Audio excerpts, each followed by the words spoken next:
السلام علیکم ورحمۃ اللہ، میں ہوں ڈاکٹر عبد الباسط۔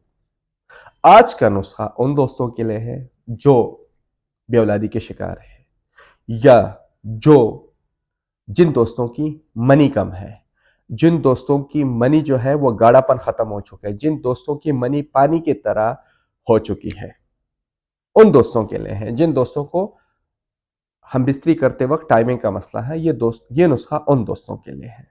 نسخہ نوٹ کر لیں۔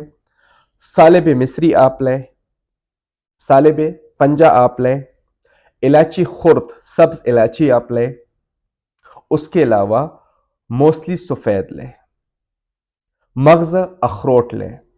یہ تمام جتنے بھی اجزاء ہیں یہ آپ نے 20-20 گرام میں لینی ہے۔ اس کے علاوہ آپ نے لینا ہے چھلکا سپغول 30 گرام، مغز بادام آپ نے لینا ہے 30 گرام، مغز خیارین آپ نے لینی ہے 30 گرام، مغز بنولا آپ نے لینی ہے 30 گرام۔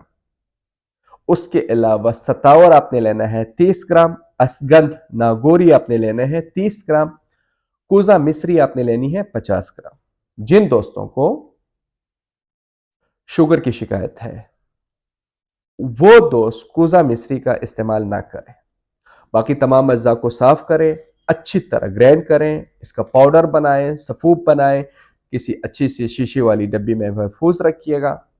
کرنا کیا ہے کہ روزانہ صبح 1 چائے کا چمچ 1 گلاس دودھ کے ساتھ آپ نے لینا ہے۔ 1 گلاس دودھ کے ساتھ 1 چائے کا چمچ آپ لیں گے، انشاءاللہ آپ کا ٹائمنگ کا مسئلہ بھی ختم ہوگا، آپ کی منی بھی گاڑی ہوگی، آپ کے بدن میں دردیں بھی ختم ہوگی، اور آپ کو ہم بستری کے لیے موڈ بھی ہوگا۔ جن دوستوں نے ہمارا یوٹیوب چینل سبسکرائب نہیں کیا ان سے ریکویسٹ ہے کہ ہمارا یوٹیوب چینل سبسکرائب کریں تاکہ ہر نئی آنے والی ویڈیو آپ کو بر وقت مل سکے۔ دعا میں یاد رکھیے گا۔ اللہ حافظ۔